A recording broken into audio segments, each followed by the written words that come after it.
Bismillahirrahmanirrahim. Assalamualaikum warahmatullahi wabarakatuh. Alhamdulillahirabbil alamin wassalatu wassalamu ala asyrafil anbiya'i wal mursalin sayyidina Muhammad wa ala alihi wa sahbihi ajma'in. Rabbi shrah li sadri wa yassir li amri wahlul 'uqdatam min lisani yafqahu qawli. Alhamdulillah, bersama saya lagi dengan Muhammad Hamdan Al-Ghazali dalam Tauhid Metafisik.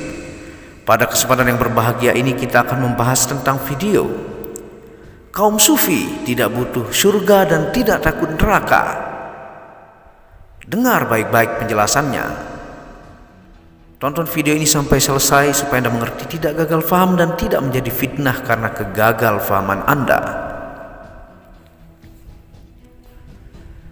Di antara tuduhan yang dilontarkan kepada kaum sufi bahwa dalam tasawuf seorang sufi itu tidak mau surga dan tidak takut neraka.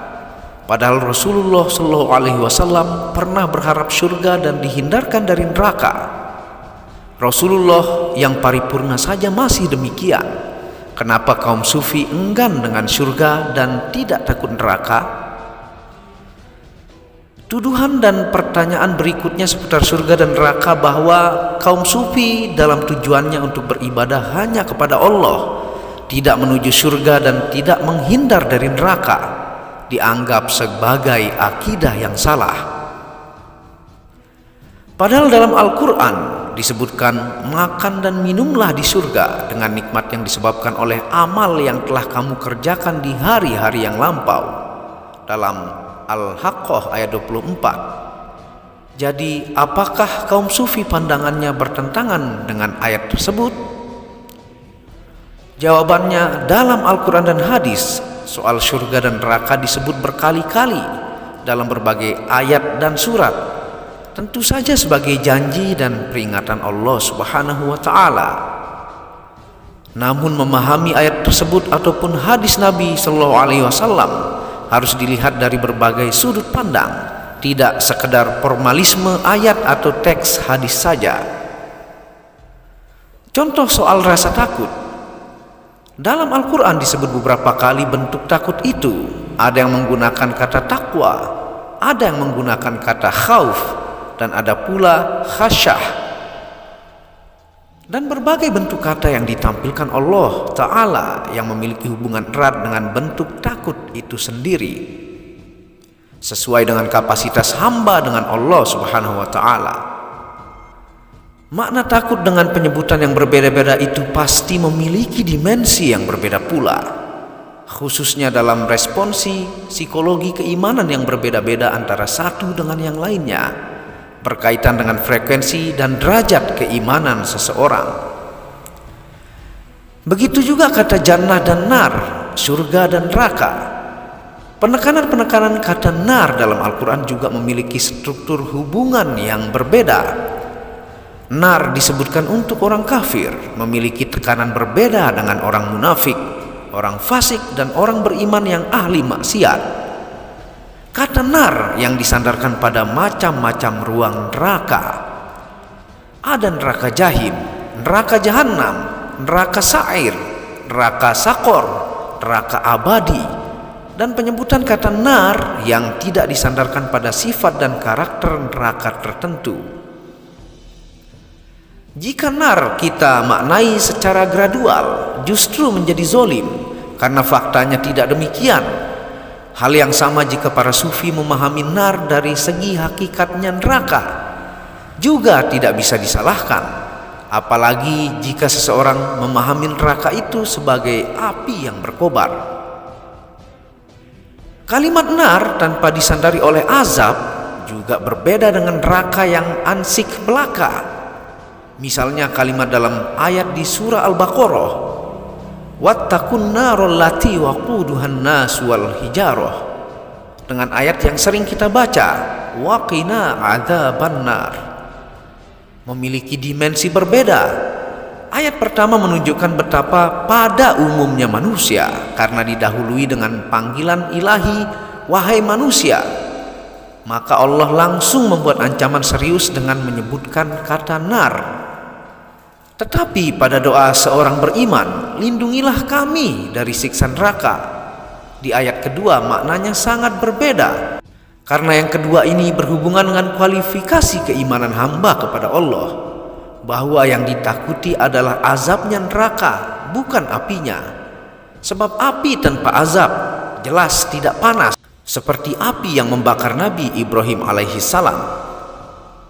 Oleh karena itu, jika seorang sufi menegaskan keikhlasan ubudiyahnya hanya kepada Allah, memang demikian perintah dan kehendak Allah, bahwa seorang mukmin menyembah Allah dengan harapan surga dan ingin dijauhkan neraka dengan perspektif sendiri.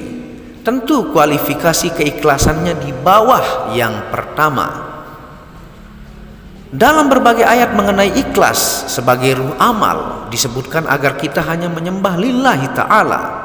Tetapi kalau punya harapan lain selain Allah, termasuk di sana harapan surga dan neraka sebagai bentuk kenikmatan fisik dan siksa fisik, itu juga diterima oleh Allah Subhanahu wa taala. Namun kualifikasinya adalah bentuk responsi mukmin pada surga dan neraka paling rendah.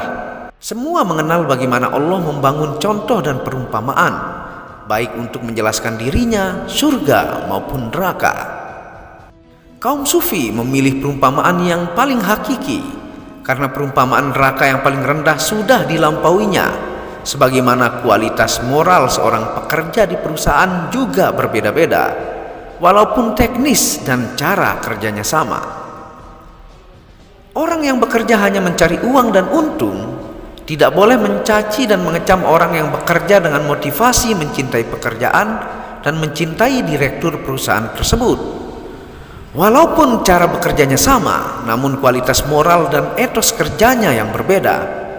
Bagi seorang direktur yang bijaksana, pasti ia lebih mencintai pekerja yang didasari oleh motivasi cinta yang luhur pada pekerjaan, perusahaan, dan mencintai dirinya, dibanding para pekerja yang hanya mencari untung belaka, sehingga mereka bekerja tanpa ruh dan spirit yang luhur. Karena itu surga pun demikian. Persepsi surga bagi kaum sufi memiliki kualifikasi ruhani dan spiritual yang berbeda dengan persepsi surga kaum awam biasa. Hal yang sama persepsi mengenai bidadari bagi kaum sufi. Bidadari yang digambarkan oleh Al-Quran dan Sunnah adalah tajalli ataukah penampakan sifat-sifat dan asma kemahaindahan ilahi, yang tentu saja berbeda dengan kaum awam yang dipersepsi sebagai kenikmatan biologis seksual hewani. Surga bagi kaum sufi adalah ma'rifatullah dengan derajat kemakrifatan yang berbeda-beda, karena nikmat tertinggi di surga adalah ma'rifat zatullah. Jadi kalimat Rabi'ah Adawiyah tentang ibadah tanpa keinginan surga yang selama ini kita persepsikan adalah surga fisik dengan kenikmatan fisik, padahal bukan sama sekali. Dan hal demikian memang bisa menjadi penghalang atau hijab antara hamba dengan Allah dalam prosesi kemakrifatan. Bahkan Allah pun membagi-bagi surga dengan simbol berbeda-beda.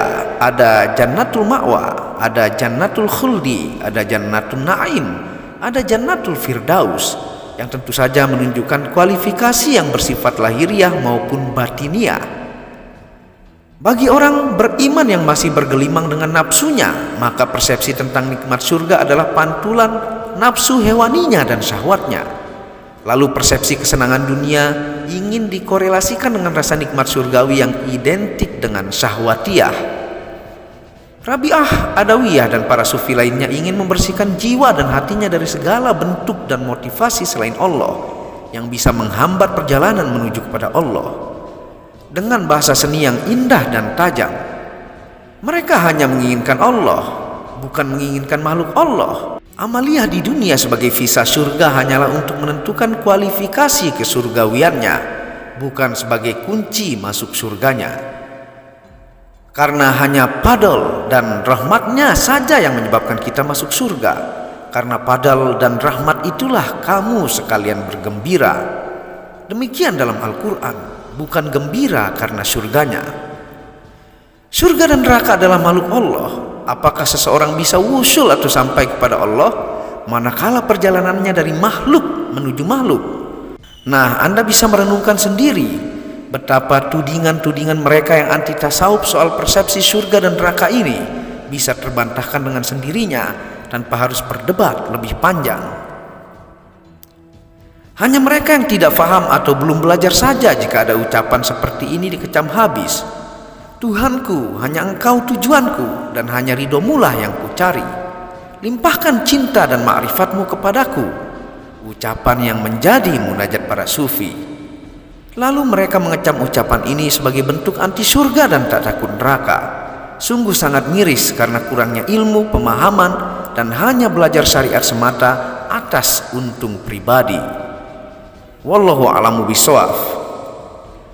Terima kasih sudah menonton video tentang tudingan kaum sufi tidak butuh surga dan tidak takut neraka. Itu adalah penjelasannya.